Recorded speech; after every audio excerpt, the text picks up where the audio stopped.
Welcome back. Dr. Reddy, a sleep specialist in the Triad and member of the Cone Health medical and dental staff, is here talking about all things sleep. All right, so as we get older, how does the lack of sleep impact our health?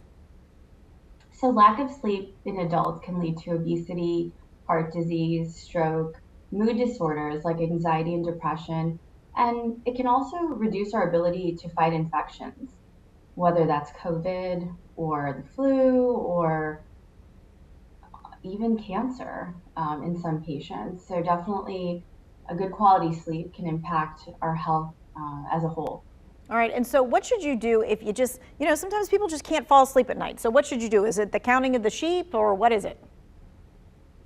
So like I talked about earlier, it's so important to have that winding down time, 1 to 2 hours before bed.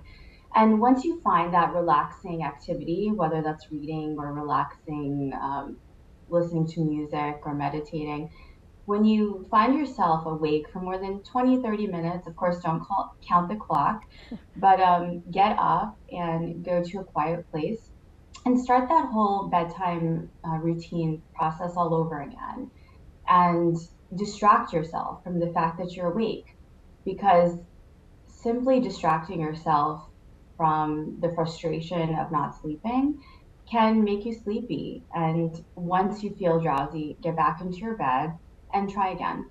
Okay, and should we do that same thing if we wake up in the middle of the night at 3 o'clock in the morning, or should we try and stay in the bed? So I would avoid staying in bed.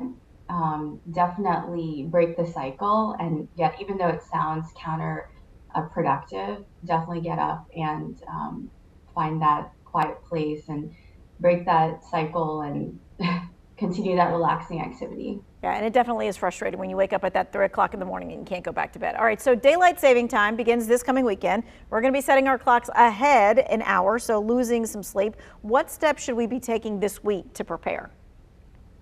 So adults may adjust easier than children. Kids do best when we nudge their schedules in baby steps. Gradually shift your child's bedtime over the next few days before the clock changes. So every evening, advance your bedtime by 15 minutes. So if your child's bedtime is 8 o'clock, you can shift it to 7:45, and then the next night 7:30, and then the night after 7:15 until you get to 7. So some kids do fine with 4 nights, some kids do fine with 2 nights, but it just depends on your child's temperament and how good of a sleeper they are to begin with.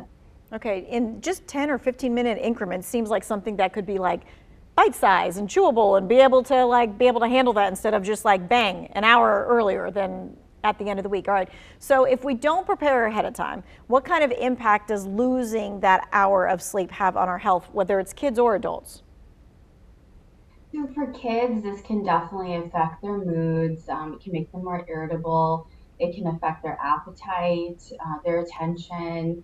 For adults, same type of symptoms, probably more so mood disorder, just more irritable, and one dangerous thing could be drowsy driving. If adults are not getting enough sleep, that's a safety concern, and that needs to be avoided. Okay, we've got about 1 minute or so. If someone is having trouble sleeping, at what point do they consider seeing a sleep specialist or having one of those sleep studies?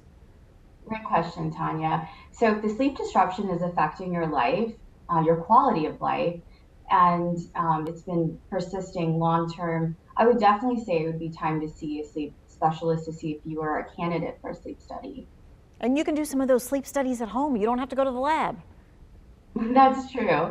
So we are doing home sleep tests for the right candidate, and that would definitely be something to talk to your sleep specialist about. Okay, thank you so much for your time and your expertise. And everybody needs to have a better night's sleep. If you missed any of today's Q&A, you can find it on our website. It'll be in the To Your Wellbeing section.